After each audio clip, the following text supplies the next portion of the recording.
नमस्कार, मैं डॉक्टर अनामिका सिंह, आर्य महिला पीजी कॉलेज के दर्शन शास्त्र विभाग में असिस्टेंट प्रोफेसर के रूप में कार्यरत हूँ। आज मैं आपके सामने कुछ ऐसे प्रश्न लेकर उपस्थित हुई हूँ, जिन प्रश्नों से हम रूबरू तो हैं, लेकिन उनको किसी ज्ञान के विषय से जोड़कर पृष्ठभूमि के रूप में देखने की कोशिश आज हम करेंगे। मैं आप सबसे एक प्रश्न पूछ रही हूँ कि आज के डिजिटल युग में ज्ञान का सबसे प्रभावशाली माध्यम क्या है, जिसमें जिज्ञासु व्यक्ति बिना किसी दबाव के ज्ञान के विषय को अपने अंदर उतार सके और उसका प्रभाव उसके मन मस्तिष्क पर पड़ सके। तो आपके को खुद ही पता है कि इसका सटीक उत्तर है आज के युग के कुछ ऐसे चैनल्स जो हम दिन भर स्क्रॉल करते हैं, जैसे यूट्यूब, ट्विटर, फेसबुक, पॉडकास्ट आदि। क्योंकि आज का जो व्यक्ति है वो किताबी ज्ञान लेना तो चाहता है, लेकिन उसके पास इतना समय नहीं है कि वो किताबों को उल्टे पलटे और फिर धैर्यपूर्वक उनका पठन करे और फिर ज्ञान अपने अंदर डाले। तो वो चलते फिरते अपने व्यस्ततम दिनचर्या में से भी ज्ञान के कुछ पल अपने अंदर संजोना चाहता है और इस तरह के ये प्लेटफॉर्म उसमें विशेष रूप से प्रभावशाली प्रतीत होते हैं। आज मैं यूट्यूब के इस एक प्लेटफॉर्म के माध्यम से आपसे ऐसे ही ज्ञान के किसी एक विषय पर अपने कुछ विचार रखना चाहती हूँ। ज्ञान का विषय कोई नया नहीं है। आप सभी ने अपने जीवन में फिलॉसफी का नाम सुना होगा, दर्शन शास्त्र जिसे कहते हैं। और जो भी इस विषय का छात्र नहीं है या जिसने भी इस विषय की पढ़ाई नहीं की, उसके लिए ये एक मखौल का विषय है। चलते फिरते हम अमूमन ये कह देते हैं कि अपनी फिलॉसफी मत झाड़ो, लेकिन कभी हमने ये देखने की कोशिश नहीं की कि फिलॉसफी वस्तुतः है क्या।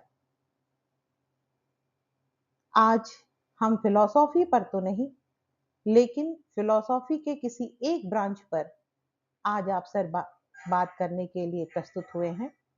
लेकिन एक पंक्ति में अगर कहा जाए, बिना किसी किताबी भार के, तो ये कहा जा सकता है कि युक्ति युक्त जीवन जीने का कौशल फिलॉसफी सिखाती है। इस लोक में और इस लोक से परे तत्व चिंतन तक की राह फिलॉसफी बताती है। फिलॉसफी के अनेक ब्रांच हैं, जिसमें से कि एक ब्रांच या एक शाखा है लॉजिक। लॉजिक तर्क, तर्कशास्त्र। आप कहेंगे कि ये कोई नवीन विषय तो नहीं है, तर्क तो हम रोजमर्रा के जीवन में करते ही हैं। बिल्कुल सही कहा आपने और बिल्कुल सही सोचा है आपने कि तर्क हम अपने रोजमर्रा के जीवन में करते हैं, लेकिन तर्क का स्वरूप क्या होना चाहिए, सत तर्क किसे कहते हैं, ये सिखाती है हमें फिलॉसफी की ये ब्रांच, जिसे आप लॉजिक या तर्कशास्त्र के नाम से जानते हैं। आज हम जिस विषय को उठाने जा रहे हैं वो विषय है नेचर ऑफ लॉजिक, यानी तर्कशास्त्र का स्वरूप। सबसे पहले इस विषय के गहराइयों में उतरने से पहले हम इस विषय के शीर्षक को ही समझ लें तो ऐसा प्रतीत होता है कि कम से कम 50% चीजें हमारे हस्तगत हो गई, हमारी समझ में आ जाती हैं। नेचर, स्वभाव। इस क्रम में देखा जाए तो नेचर का मतलब क्या, स्वभाव का मतलब क्या। स्वभाव, जनरली ये शब्द हमने मनुष्यों के, पशुओं के संदर्भ में सुना है कि वो कैसे उठते बैठते हैं, क्या खाते पीते हैं, उनकी रुचि अभिरुचि क्या है इत्यादि। लेकिन जब ज्ञान के विषय के नेचर की बात की जाती है तो वहां इसका सिग्निफिकेंस क्या है और किस ज्ञान के विषय की बात की जा रही है, लॉजिक की। यानी लॉजिक के संदर्भ में नेचर में हम क्या जानना चाहेंगे, क्या जानना चाहिए हमको। तो नेचर का मतलब है ऐसा कैरेक्टरिस्टिक, ऐसे लक्षण जो अन्य किसी विषयों में ना हो, सिर्फ इसी में हो, वही इसका नेचर या किसी भी विषय का नेचर बनता है या कहा जा सकता है। ये तो हुई नेचर की बात। दूसरा शब्द है लॉजिक। अब हम आते हैं अपने इस मुख्य विषय पर कि लॉजिक क्या है या तर्कशास्त्र क्या है और तर्कशास्त्र के संदर्भ में वो किस नेचर की बात आज हम करने वाले हैं।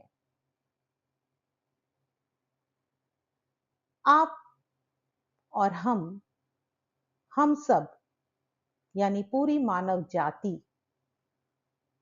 एक बौद्धिक इकाई है, एक बुद्धिमान प्राणी है। बुद्धिमत्ता का जो लक्षण है वो ये है, जो हमें पशुओं से विभिन्न करता है, वो है उसका तर्क सम्मत होना। यानी उसमें सही और गलत की पहचान होनी चाहिए, तब हम कहेंगे कि वह व्यक्ति बौद्धिक है या बुद्धिमान है। अब बुद्धिमान होना, ये बुद्धिमत्ता कैसे सिद्ध होगी, कैसे ये सिद्ध होगा कि वो जो कह रहा है वो तर्क सम्मत है या नहीं है, उचित है या नहीं है। वो इस तरह से सिद्ध होगा कि हम अपने इर्द गिर्द जो भी विषय वस्तु देखते हैं, जो भी ज्ञान विज्ञान देखते हैं, उसके बारे में हमारी राय क्या है और वो राय हम किस आधार पर तय करते हैं, ये सबसे ज्यादा जरूरी है। तो अगर देखा जाए तो सबसे पहले हम बात करते हैं कि हम अपने इर्द गिर्द देखते क्या हैं, ज्ञान के किस विषय को देखते हैं। तो आप भी जानते हैं और मैं भी जानती हूं कि हमारे इर्द गिर्द ज्ञान दो तरीकों से फैला हुआ है। एक साक्षात ज्ञान या डायरेक्ट नॉलेज के रूप में और दूसरा प्रत्यक्ष ज्ञान या इनडायरेक्ट नॉलेज के रूप में। अब ये साक्षात ज्ञान क्या है या इनडायरेक्ट नॉलेज क्या है? तो जिस विषय को हम अपने इंद्रिय से देख रहे हैं वो हुआ हमारा साक्षात ज्ञान, और जिस विषय को हम तुरंत अपने इंद्रियों से नहीं देखते हैं, किसी माध्यम से हमें उसका ज्ञान प्राप्त होता है, वो कहा जाता है अप्रत्यक्ष ज्ञान। जैसे मैं आपको किसी विषय के संदर्भ में चर्चा कर रही हूं, मैं आपसे चर्चा कर रही हूं, लेकिन आमने सामने बैठकर चर्चा नहीं कर रही। बल्कि किसी प्लेटफॉर्म के माध्यम से, सोशल मीडिया के किसी प्लेटफॉर्म के माध्यम से चर्चा कर रही हूं, तो ये क्या है? ये एक तरह से इनडायरेक्ट नॉलेज है। लेकिन यही चर्चा, यही ज्ञान विज्ञान, यही विचार विमर्श अगर आमने सामने बैठकर हो, तो फिर हम कहेंगे कि हम साक्षात ज्ञान की बात कर रहे हैं, साक्षात चर्चा कर रहे हैं। जैसे कि औपनिषदिक काल में हुआ करता था। शिष्य अपने गुरु के समीप बैठकर ज्ञान विज्ञान की चर्चा करते थे, या आज स्कूलों में, विश्वविद्यालयों में सामने बैठकर टीचर टॉट के डायलॉग्स होते हैं और ज्ञान का एक प्रकार है। लेकिन जब हम इस तरह के चैनल्स के माध्यम से हम ज्ञान विज्ञान की बात कर रहे हैं या किसी विषय को डिस्कस कर रहे हैं, तो ये हमारा इनडायरेक्ट नॉलेज कहा जाएगा।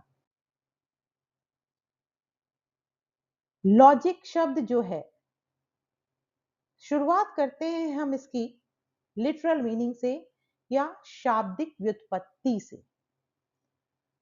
लिटरल मीनिंग ऑफ लॉजिक या तर्कशास्त्र की शाब्दिक व्युत्पत्ति क्या है? तो ये जो शब्द है, ये जो टर्म है या जो पद है लॉजिक, ये निकला है ग्रीक वर्ड के लोगोस शब्द से। ग्रीक वर्ड के लोगोस शब्द से, जिसका की मतलब है विचार या विज्ञान।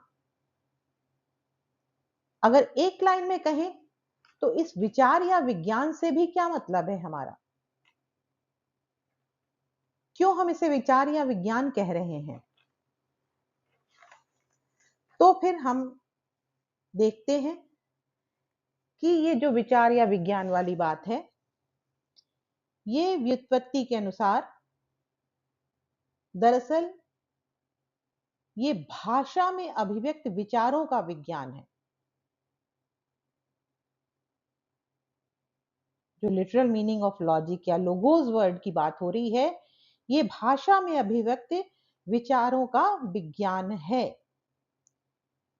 अब सवाल है, ये विज्ञान शब्द आया है, इसे भी समझना बहुत आवश्यक है।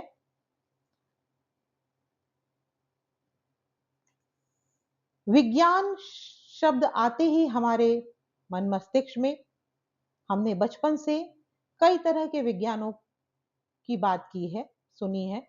एक भौतिक विज्ञान, वनस्पति विज्ञान, जंतु विज्ञान आदि। विज्ञान करता क्या है? विज्ञान किसी एक निश्चित भौगोलिक पृष्ठभूमि में, किसी एक निश्चित भौगोलिक भूभाग को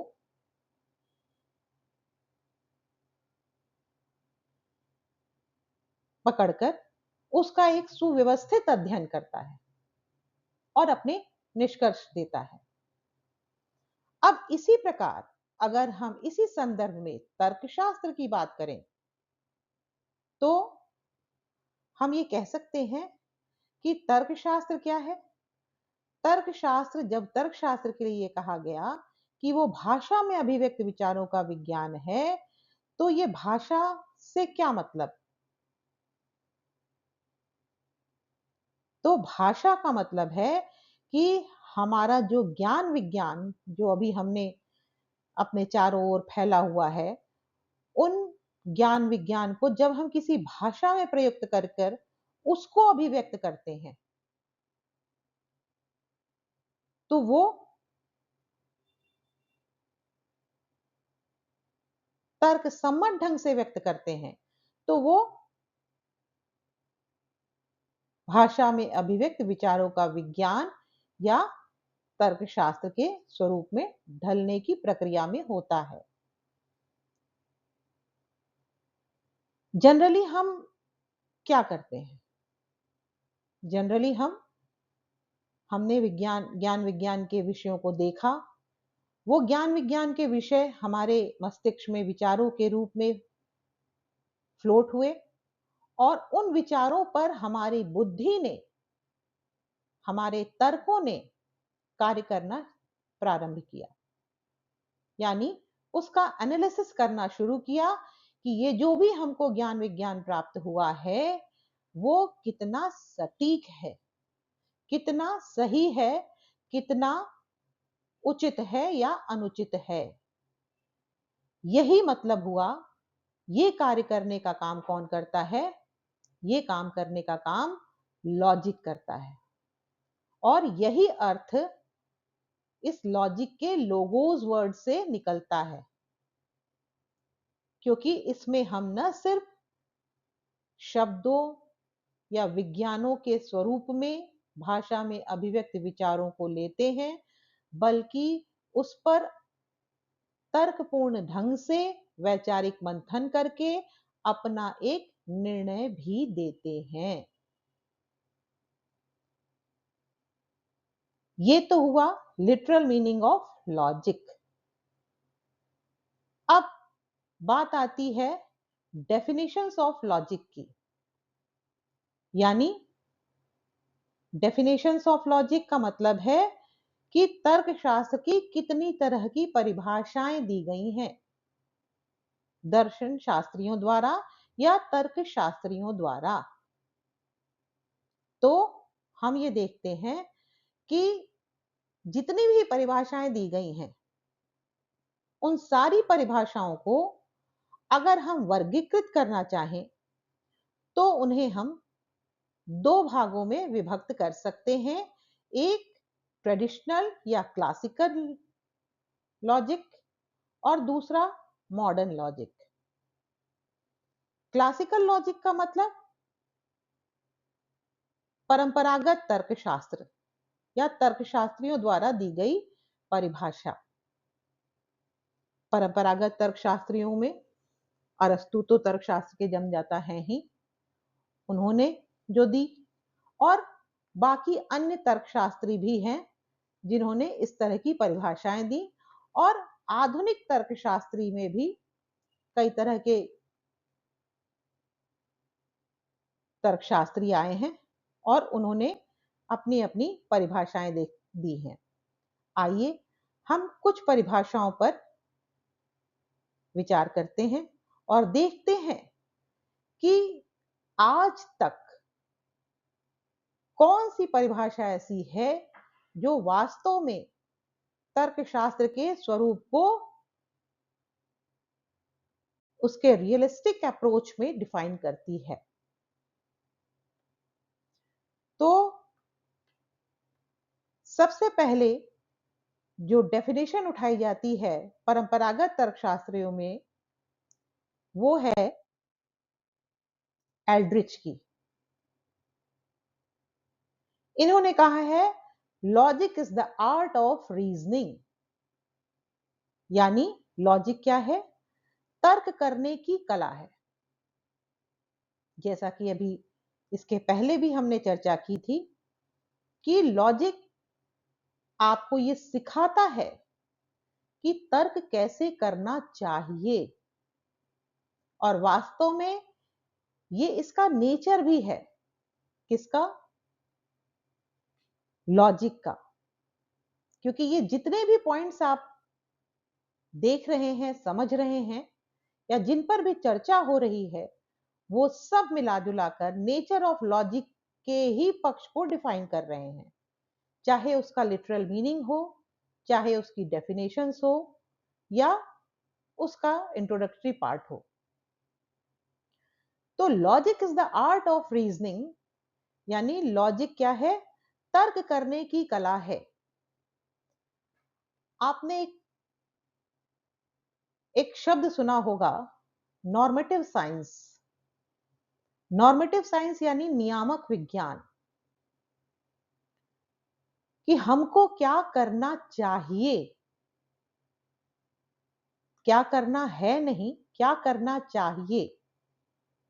लॉजिक भी इसी तरह का एक नॉर्मेटिव साइंस है, जिसमें आपको ये बताया जाता है कि हमको किस तरह तर्क करना चाहिए। ये सिखाने का काम कौन करता है? लॉजिक। तो ये एक कला है, एक आर्ट है। और एल्ड्रिच ने अपने डेफिनेशन में इस पक्ष को ही उभारा है। दूसरे दर्शन शास्त्री आते हैं थॉमसन। इन्होंने कहा है logic is the science of the laws of thoughts. Logic is the science of laws of thoughts, यानी तर्कशास्त्र विचार के नियमों का विज्ञान है। अभी आपने ये देखा था कि लोगोस शब्द में भी जो लिटरल मीनिंग अभी आपने देखी, उसमें भी यही कहा गया था कि लोगोस का मतलब है थॉट या वर्ड या विज्ञान, भाषा में अभिव्यक्त विचारों का विज्ञान। तो जब आप ये कह रहे हैं कि तर्कशास्त्र विचार के नियमों का विज्ञान है, यानी आपके विचार, और कौन से विचार, सामान्य विचार नहीं, तर्क सम्मत विचार, उसके लॉज क्या होने चाहिए, उसके नियम क्या होने चाहिए, इस पर कार्य करता है, वो है तर्कशास्त्र। एक और डेफिनेशन दी है युगल बेग ने, जिसमें उन्होंने कहा है logic is the science of the originating principles of human knowledge. इसमें साफ साफ ये कहा गया कि तर्कशास्त्र मानव के व्यवस्थापक सिद्धांतों का विज्ञान है। तर्कशास्त्र क्या है? मानव के व्यवस्थापक सिद्धांतों का विज्ञान है। मानव ज्ञान के व्यवस्थापक विज्ञानों का सिद्धांत, यानी मानव ज्ञान कैसा? मानव ज्ञान युक्ति सम्मत, तर्कपूर्ण, विवेकपूर्ण, उसको प्रतिपादित करने वाला विज्ञान है। कौन? तर्कशास्त्र। तो ये थी कुछ डेफिनेशंस जो परंपरागत तर्कशास्त्रियों ने लॉजिक के संदर्भ में दी। इसी तरह से आधुनिक तर्कशास्त्री भी हुए हैं, जिन्होंने अपने अपने ढंग से कुछ परिभाषाएं दी हैं। सारी परिभाषाओं को तो यहां समेट पाना संभव नहीं है, लेकिन कुछ महत्वपूर्ण परिभाषाएं आपके सम्मत सामने आ रही हैं। अब उसमें से सबसे पहले जो परिभाषा दी है वो दी है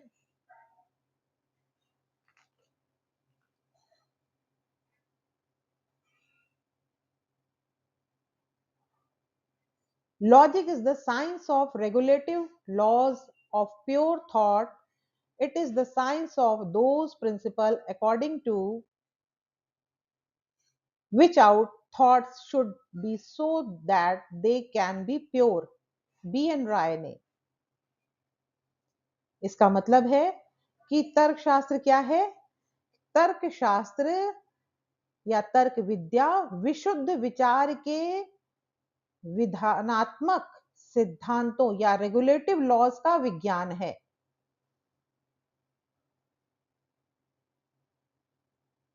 अब ये है तो टर्म और काफी कठिन भी है, लेकिन इसको सरल बनाने के लिए हम ये कह सकते हैं कि इसका मतलब ये है कि यह तर्कशास्त्र उन सिद्धांतों का विज्ञान है जिनके अनुरूप हमारे विचार होने चाहिए ताकि वे विशुद्ध हो सकें। अब इसका भी मतलब क्या? यानी ये एक ऐसा सिद्धांत बतलाता है कि जिससे हमारे विचार क्या हैं, वो प्योर हो सके, तार्किक हो सके, लॉजिकल हो सके। इस तरह के विज्ञान, इस तरह के लॉज बताता है तर्कशास्त्र। दूसरी परिभाषा दी है जेएस मिल ने। जेएस मिल भी कहते हैं logic is the science of operation of understanding which are subsequent to the estimation of evidence, both the process itself and advancing from known truths to unknown, and all other intellectual operations so far as auxiliary to this. इसका मतलब तर्कशास्त्र बुद्धि की उन प्रक्रियाओं का विज्ञान है जो प्रमाण के मूल्यांकन में उपयोगी हैं। यह ज्ञात तथ्यों से अज्ञात तथ्यों तक पहुंचने की प्रक्रिया तथा उसमें सहायता देने वाले सभी अन्य बौद्धिक क्रियाओं का विचार करता है। एक सिंपल वे में कहा जाए कि तर्कशास्त्र बुद्धि का विश्लेषण करके आपके सामने जो चीजें दिखाई दे रही हैं, जो विजिबल हैं, उनसे जो चीजें इनविजिबल हैं वहां तक पहुंचने की क्षमता रखता है या क्षमता आपको देता है, चाहे वो इस लोक का ज्ञान हो या इहलोक या परलोक का। तो तर्कशास्त्र वहां तक अपनी पहुंच रखता है। अब आते हैं कोपी एंड कोहेन की डेफिनेशन पर। कोपी एंड कोहेन जाने माने लॉजिशियंस, इन्होंने कहा logic is the study of methods and principles used to distinguish good correct from bad incorrect reasoning. तर्कशास्त्र के इतिहास में आज तक की सबसे इंपॉर्टेंट डेफिनेशन जो है वो है कोपी एंड कोहेन की। क्योंकि इन्होंने बहुत सरल शब्दों में, बहुत संक्षेप में तर्कशास्त्र के पूरे क्रियाकलाप को, उसके पूरे स्वरूप को इन चंद शब्दों के माध्यम से आपके सामने रख दिया है। वो साफ कहते हैं कि तर्कशास्त्र क्या है। तर्कशास्त्र सत्य तर्क को असत्य तर्क से पृथक करने में प्रयुक्त होने वाले सिद्धांतों और विधियों का अध्ययन है। इस चीज को बहुत गहराई से समझने की जरूरत है।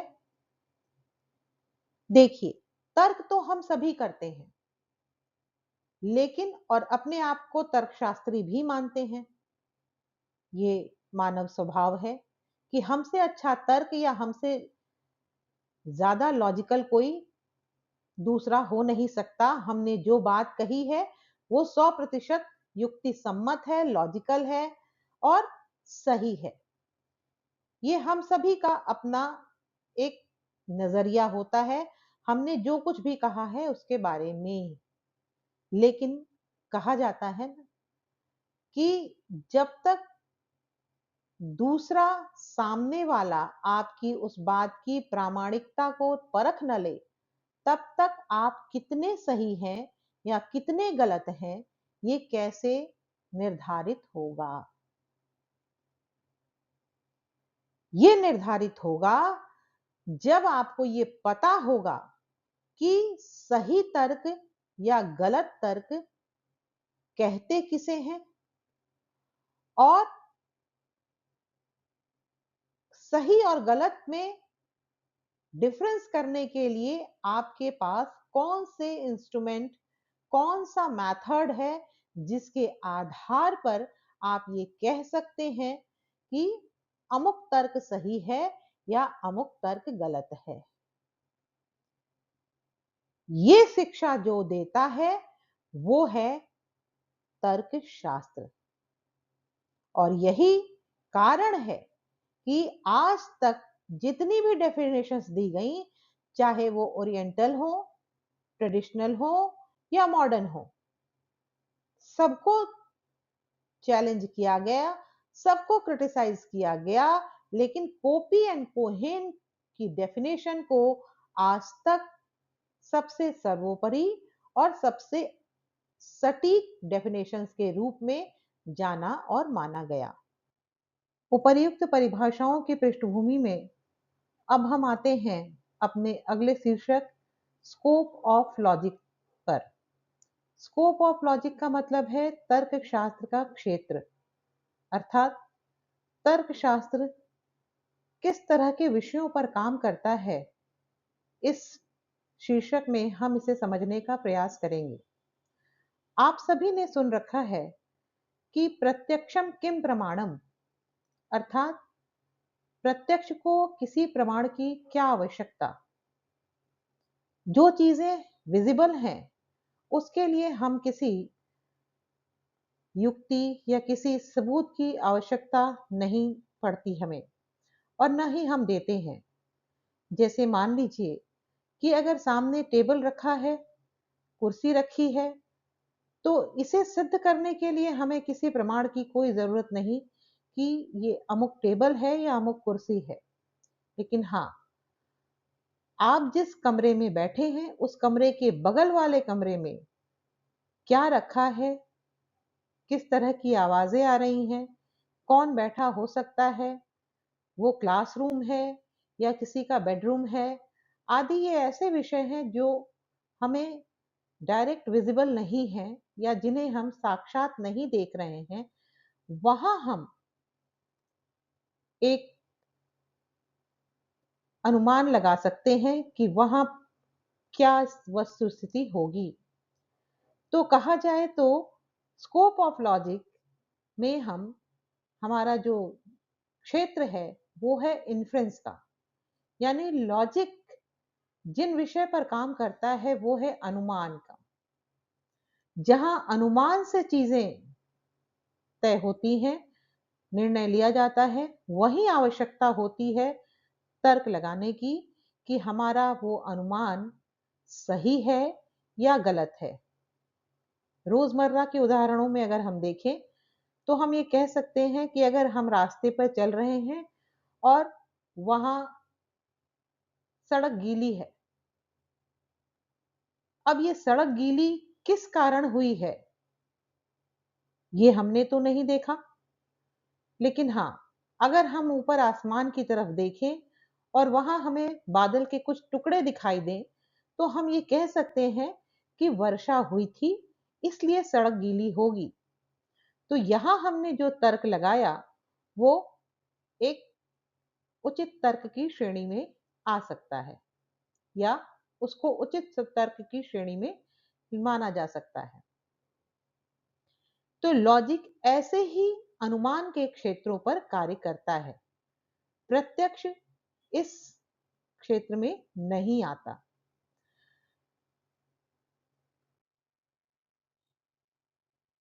आज की चर्चा का जो क्लाइमेक्स है, अभी तक हमने ये देखा कि नेचर ऑफ लॉजिक में लॉजिक का मतलब क्या है, उसकी डेफिनेशंस क्या हैं, उसके लिटरल मीनिंग्स क्या हैं, वो किन विषयों पर काम करता है, सब मिला जुला कर अब हम जिस विषय को उठा रहे हैं वो है इंपॉर्टेंस ऑफ लॉजिक या तर्कशास्त्र का महत्व।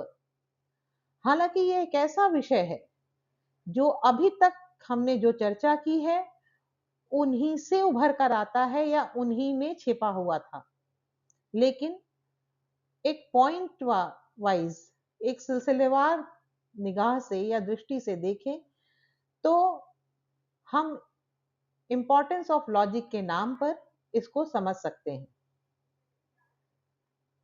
पहला पॉइंट जैसे हमारा है, it helps us in value based analysis, यानी ये मूल्य परक विश्लेषण करने में सहायता करता है। अब मूल्य परक या मूल्य पर आधारित विश्लेषण करने में कैसे सहायता करता है इसको भी समझने की आवश्यकता है। तो मूल्य आधारित विश्लेषण का मतलब है कि हमारे जीवन में मूल्य के रूप में अनगिनत विषय फैले हुए हैं, जैसे सामाजिक मूल्य, राजनीतिक मूल्य, शैक्षिक मूल्य, धार्मिक मूल्य, व्यक्तिगत मूल्य, सार्वभौमिक मूल्य, वैश्विक मूल्य, इन सब की दृष्टि से हम जो तर्क प्रस्तुत कर रहे हैं वो कितना न्यायोचित है। क्या ये जो हमारे विचार रख रहे हैं हम, वो हमारे विचारों को उचित ढंग से प्रस्तुत कर रहा है या नहीं कर रहा है। ये देखना मूल्यपरक शिक्षा का या मूल्यपरक विश्लेषण की महती आवश्यकता है। दरअसल हम मूल्यपरक विश्लेषण द्वारा ये पहचानने की कोशिश करते हैं कि हम जो ये तर्क रख रहे हैं वो हमारे अपने तर्कों की कमियों को और उसको पहचान कराने के लिए कितना उपयुक्त है, ये हमारे लिए कितना यूजफुल है। हमारे लिए का मतलब है हर दृष्टि से कितना यूजफुल है, ये देखने की आवश्यकता है। दूसरा पॉइंट है, through logic we can recognize the flaws in our argument, can also recognize good and bad arguments given by someone. Logic हमको ये पहचान कराता है स्वयं अपने लिए भी और दूसरों की दृष्टि से भी कि वो जो तर्क दे रहे हैं वो कितना सही है या गलत है। क्योंकि जब तक हमको इसकी पहचान नहीं होगी तब तक हम पक्ष या विपक्ष रूप में अपनी बात प्रभावीपूर्ण तरीके से कैसे रख पाएंगे। It increase to power to argue, ये हमारे तर्क कौशल की क्षमता को बढ़ाता है।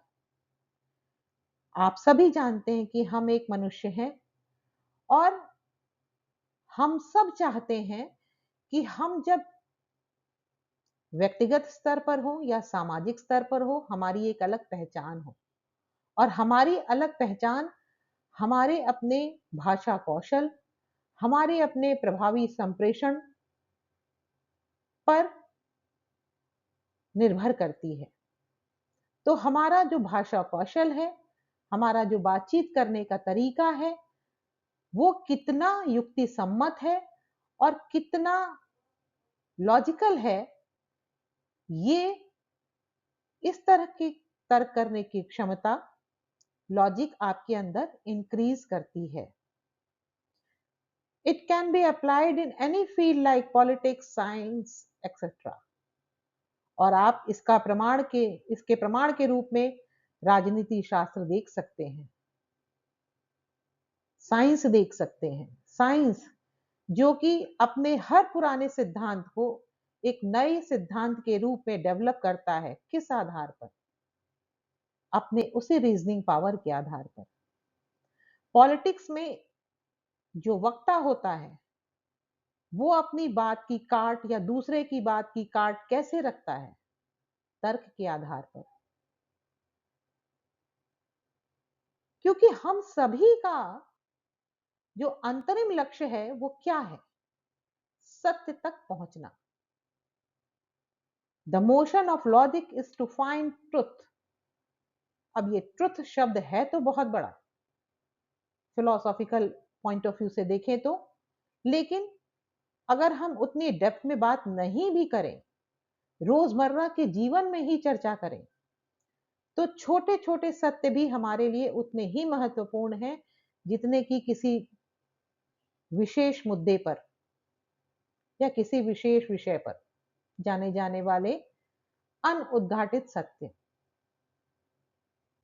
हमको यहां से कहीं दूसरी जगह पर जाना है, वहां तक का रास्ता हमको पता है या नहीं पता है, वहां जाने तक का माध्यम सही है या गलत है, अगर हमको कोई सुझाव कोई दे रहा है तो वो सुझाव कितना उचित है या अनुचित है, ये भी छोटे छोटे सत्य हैं। और इस पर भी हम अपने पक्ष विपक्ष या मानसिक वैचारिक विश्लेषण के द्वारा ही सत्य को जान सकते हैं और उसको अपने अभ्यास में ला सकते हैं। It provides a way for us to learn from new experiences through the process of critical thinking. ये आपको एक ऐसा माध्यम देता है जिससे आपको नित नए तार्किक वैचारिक क्षमता आप में विकसित होती है और आप कुछ नया सीखते हैं, क्योंकि आपको पता है कि वही पोथी में 4 अक्षर जो लिखे हुए हैं, अगर हम उन्हीं को रटते रहेंगे, अपनी बुद्धि का प्रयोग नहीं करेंगे, उसके साथ कुछ नए अनुभव नहीं जोड़ेंगे, तब तक वो प्राचीन ज्ञान आज की कसौटी पर कसकर एक नवीन ज्ञान का रूप नहीं लेगा। इसलिए आपका ज्ञान प्राचीन है, ये बुरी बात नहीं, लेकिन उस प्राचीन को नए और अर्वाचीन के साथ जोड़ने के लिए जो सेतु का काम करता है, वो है आपका तार्किक, बौद्धिक, मानवीय विवेक पक्ष, यानी आपका लॉजिक। इन शॉर्ट ये कहा जा सकता है कि logic is the centre of philosophy and it under branches of philosophy. Philosophy क्या है? एक ऐसा केंद्रीय बिंदु है जिसके इर्द गिर्द सारी फिलॉसफी की शाखाएं, मैं याद दिला दूं कि फिलॉसफी की शाखाएं को विषय के रूप में न लें, ये एक विषय का कोई अभिन्न अंग है। जीवन के विविध रूप इस लॉजिक पर ही आधारित हैं। और चलते चलते मैं आपसे यही कहूंगी, इसके इंपॉर्टेंस को और इसके कंक्लूजन को एक साथ जोड़ते हुए ये बताना चाहूंगी कि लॉजिक वो विधा है जो आपको आपसे जोड़ती है। आप इससे दैनिक क्रियाकलाप से लगाकर पारलौकिक जगत तक की अतीन्द्रिय यात्रा कर सकते हैं। प्रत्यक्ष प्रमाण से लगाकर अनुभव प्रमाण तक, या डायरेक्ट नॉलेज से लगाकर इनडायरेक्ट नॉलेज तक, ये सारी यात्रा तार्किक यात्रा है, जो कि अंत में अनुभव या एक्सपीरियंस पर जाकर समाप्त होती है और वहां मिलता है आपको जीवन का अनउद्घाटित सत्य, ट्रुथ, चाहे उसका रूप, रंग, आकार, नाम कुछ भी हो। आज की ये छोटी चर्चा, मुझे उम्मीद है कि आप सबको पसंद आई होगी और आप अगर इसमें कुछ भी सुधार लाना चाहते हैं, तो मैं आपसे यही कहूंगी कि प्लीज अपनी टिप्पणियां, अपने कमेंट जरूर दें, ताकि अगली वीडियो में इसी तरह की अगली वीडियो जब भी डाली जाए, उनमें आपके सुझावों का पर अमल किया जाए और उसे और बेहतर बनाकर वापस हम एक बार फिर एक प्लेटफॉर्म पर मिल सकें। हार्दिक आभार और धन्यवाद।